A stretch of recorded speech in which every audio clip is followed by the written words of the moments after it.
Hey everybody, welcome back to day 2. And we are going to continue talking about soil, a really important natural resource. Now, day 1, we looked at a time-lapse video of forest soil. And I saw a lot of things happening. So I'm hoping that you guys jotted down some of the same things that I jotted down on my chart. So I saw worms. I saw what looked like maybe beetles. And I'm thinking other insects might live in the soil, like ants. Maybe there are some bees that call the soil home. You know, there are bees like some hornets, and they will actually burrow into the ground and make nests in the ground. So maybe some of those organisms call the soil their home. Maybe there are other things like moles that will live in the ground. But when we were watching the video, I saw that over time, it looked like the leaves on the top part of the soil, it was actually disappearing. I saw water kind of wearing away at the leaves, and over time, small pieces broke off, and it seemed like the leaves were getting smaller and smaller. So that kind of tells me that maybe our precipitation and weather and things like that have an effect on soil. I'm not sure. And that kind of got me thinking about soil, like how soil form, what makes up our soil, like where do we get it from, and why is it so important to our environment? I think that some of those questions are going to be answered today. So I'm going to share my screen with you. And we're going to take a look at a few things. So the first thing that I want to draw your attention to is today's plan.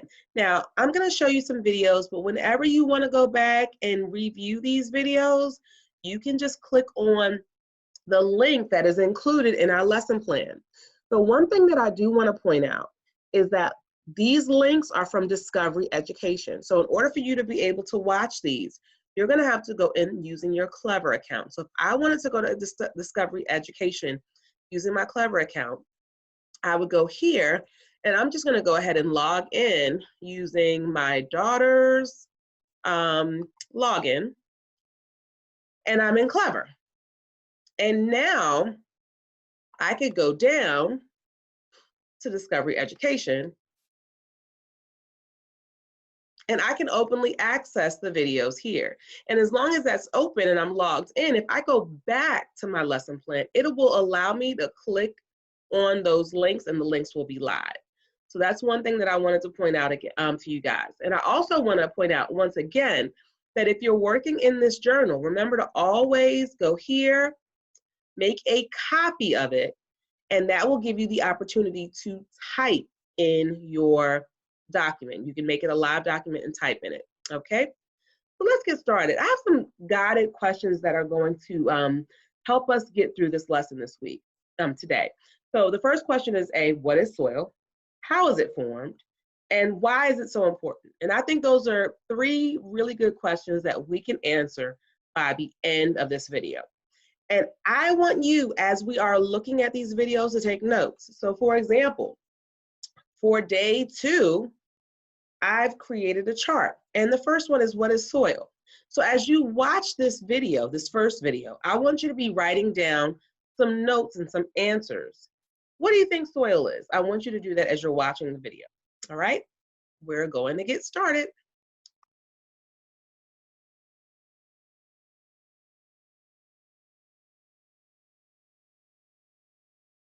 And notice how it accessed my daughter's Clever account in order for me to watch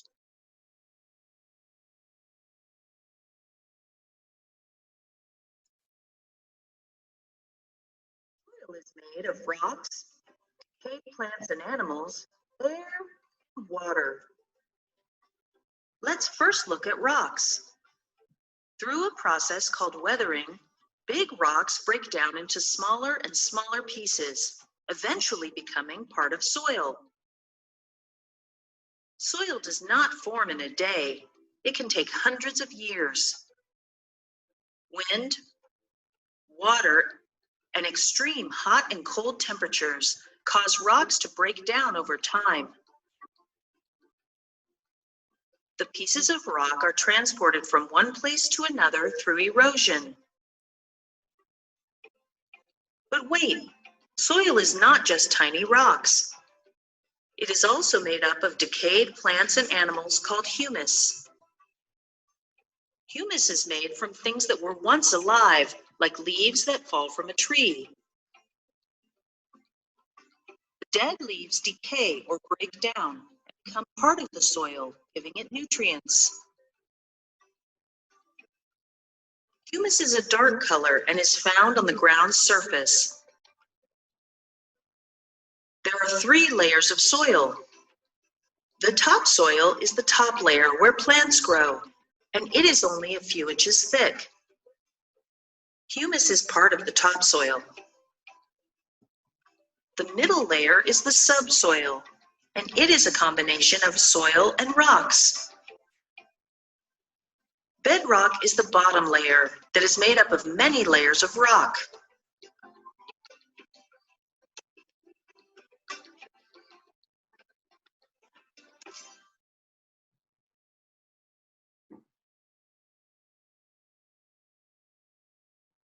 All right, awesome sauce. So in watching that video, if I were to write down some notes here in my journal, and let me go ahead and make a copy of this. If I were to write some notes down in my own journal, and I thought about, well, what is soil? I heard some really important things and I jotted some notes down. So it said that soil is made up of tiny pieces of rocks, decayed plants and animals, air. So there were a lot of things that were listed there. So I would type my answers here.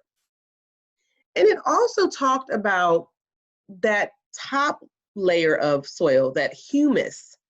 And it said that that layer is actually made up of the decayed plants and animals, but that's where we get our nutrients from in our soil. So that's the most nutrient-rich part of the soil. So it's really important. So it makes me go back to that first video that we watched from day 1. When I saw those leaves and I saw the water and the worms were going in and out and other bugs were going in and out. And over time, it looked like the leaves were beginning to kind of break up into smaller pieces. That probably was a process whereby those leaves were turning into the humus where we get all the rich nutrients from. So that probably is what was happening. But how did it form? Like, what was actually breaking it down? Does anybody remember what it said in the video? How did that soil form? How does it form over time? It said that soil, it takes a long time for soil to form, but what actually makes it form? I heard them talk about weathering and erosion.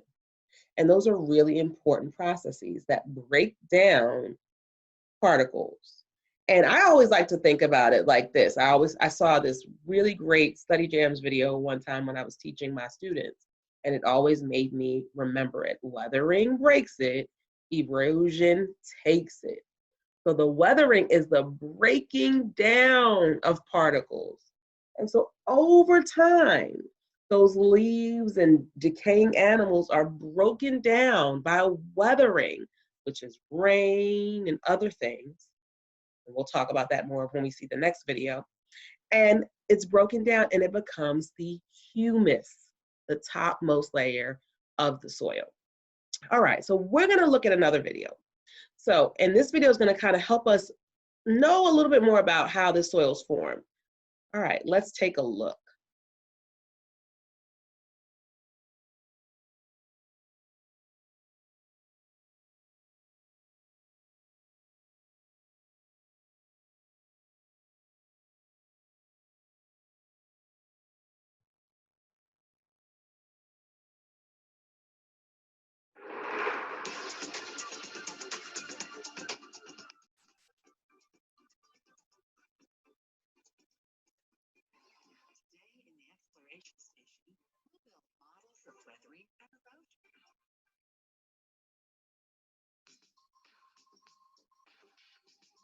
Paige and Elijah have been learning about how weathering and erosion can change the shape of the landforms on Earth. Weathering is when wind, water, or temperature changes break down or wear away rocks, says Paige. Erosion is when soil, sand, or rocks are moved from one place to another, adds Elijah. That's right, says Mr. Howard. Long ago, the Appalachian Mountains in North America were once over 30,000 feet high. That's taller than Mount Everest.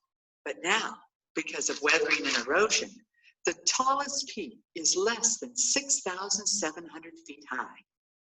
I wish I could see that, says Paige. Mr. Howard explains that this process is usually very slow. It took millions of years to wear down the Appalachian Mountains, but he has an experiment the kids can do right here in the lab to see just how weathering can erode the earth. For this experiment, they'll need a large container full of soil. Elijah grabs the gardening gloves and a fan, while Paige gets some water. They need a spray bottle, salt shaker, and watering can. They've got their supplies. Now they're ready to begin. Mr. Howard explains that they'll need to build a small mountain with the soil. The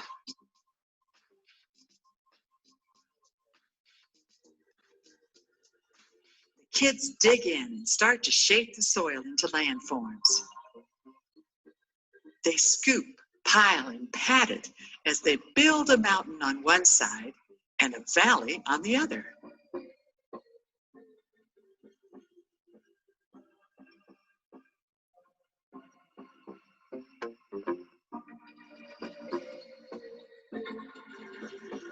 Safety first. Goggles will protect their eyes from any soil blowing in the wind they will generate with their fan.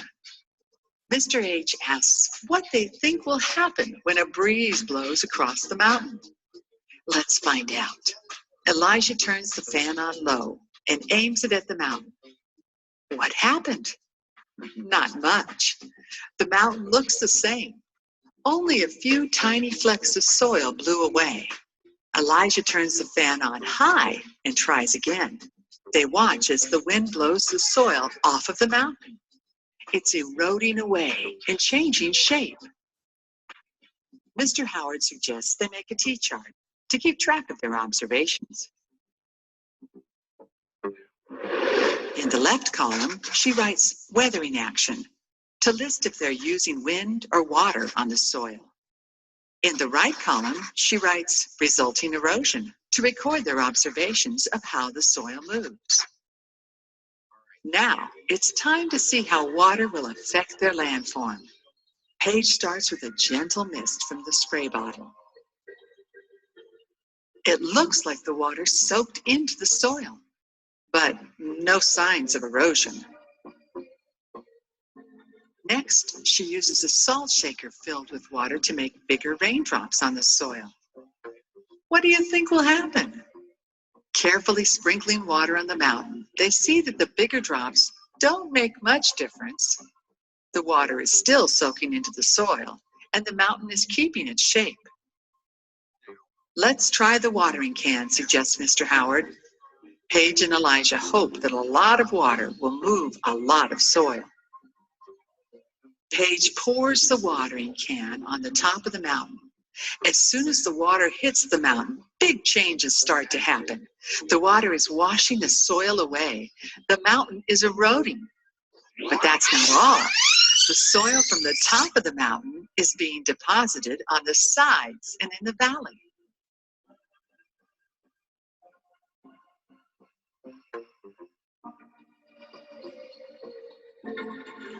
Elijah records their observations in the chart.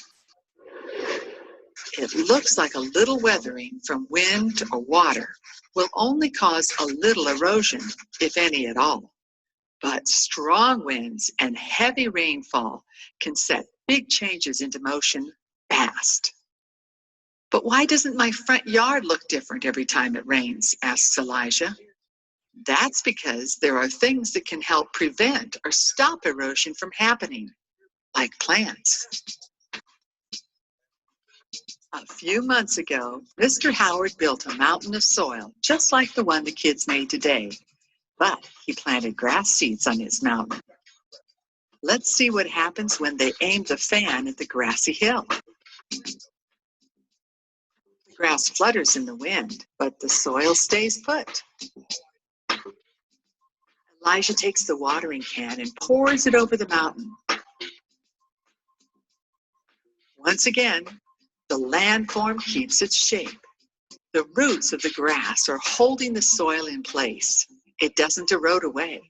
The same thing happens in Elijah's yard when it rains. Although the weather and the process called weathering is powerful and can cause land to erode away, there are ways to protect the land from erosion.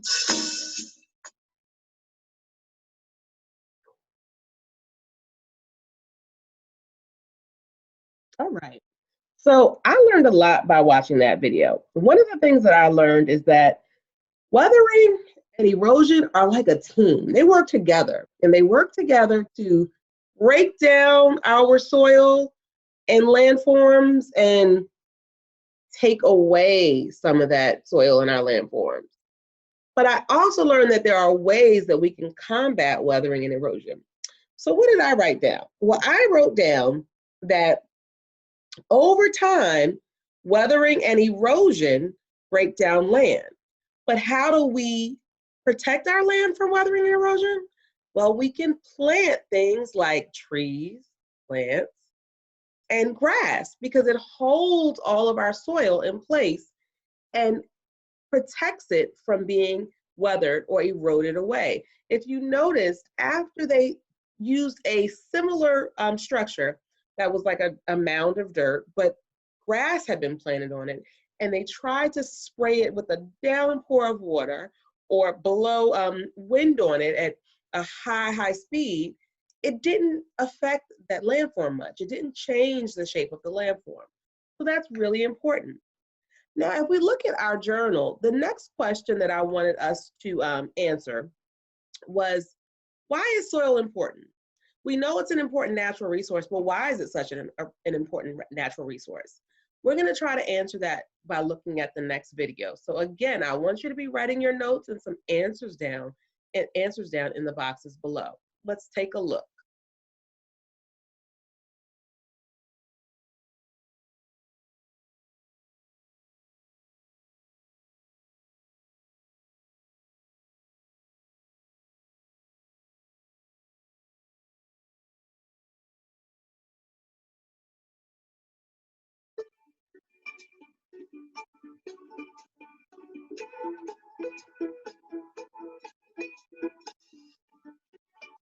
Plants get the food and water they need to grow from soil.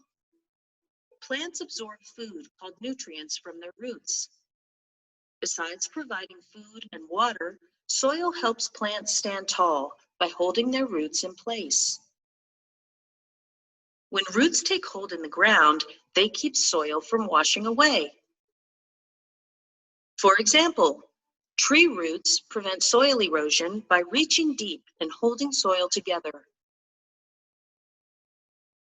Farmers want to plant their crops in the best soil with the most nutrients. To prepare soil for planting seeds, a farmer uses a tractor to till the soil. Tilling mixes up the topsoil so the nutrients are near the surface. Crops grow in different types of soil. Rice grows in soil with clay that holds a lot of water. Pineapple grows in sandy soil. And carrots grow best in a mixture of soils. Topsoil, where plants grow, is a precious natural resource because it takes a long time for rocks to become soil. Farmers try to conserve the topsoil by rotating the kinds of crops they plant and by controlling irrigation so soil doesn't wash away. When crops are harvested, the farmer lets the plants left behind decay and become part of the soil again, giving back nutrients.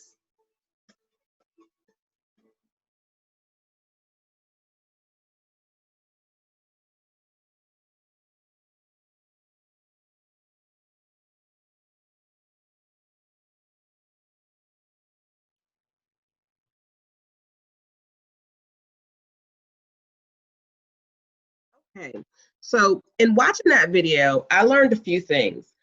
Soil is really important, and it's most important to plants because plants need the soil. That's where they get their nutrients and their water from. So plants can't survive without the soil. But I also know from watching the previous video that soil is also important to a lot of organisms because guess what? Soil provides a habitat for some of the plants, of course, but also some animals and organisms that like to live in our soil. So it's important because for that reason also. And when we looked at that video, they talked a lot about farmers and crops.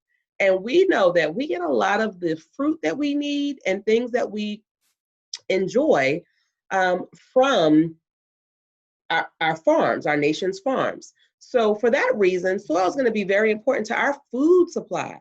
This is where we get our food from. All right, so I'm going to have you guys take a look, and we're just going to kind of recap. We talked about soil. What is soil? We've learned from the video and from what we discussed that soil is actually a combination of rocks, decayed animals, plants, and other materials, air, all of these things that over time have been broken down into small pieces and have created our soil.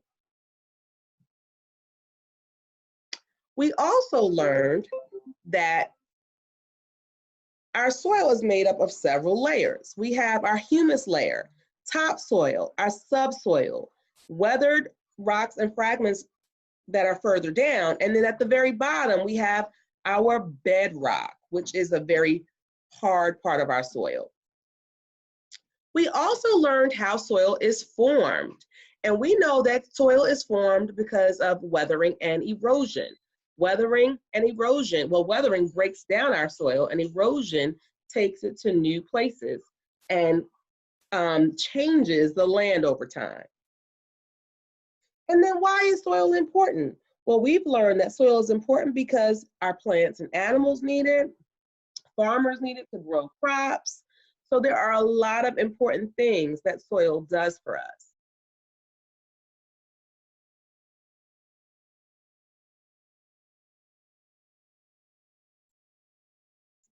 Now,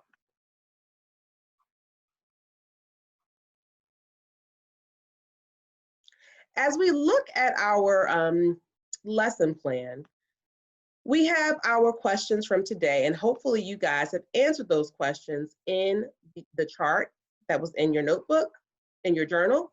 But I also want you to look at day 3, evaluate. So for day 3, we're going to finish up by evaluating what we know. So if you look in our plan and in our journal, you can go to Legends of Learning. Once you get to Legends of Learning, you're going to have to put the code in and actually set up an account. So I would click play now. I'm going to go to, I want to play a teacher's playlist. And I'm going to put the code in. So the code is RPS_science. So let me type that in, RPS_.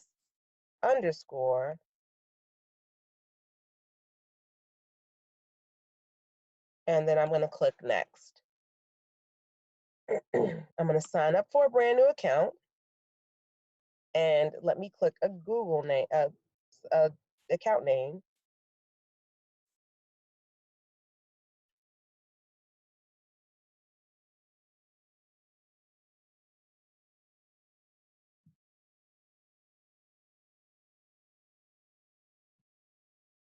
And then I'm going to choose a password.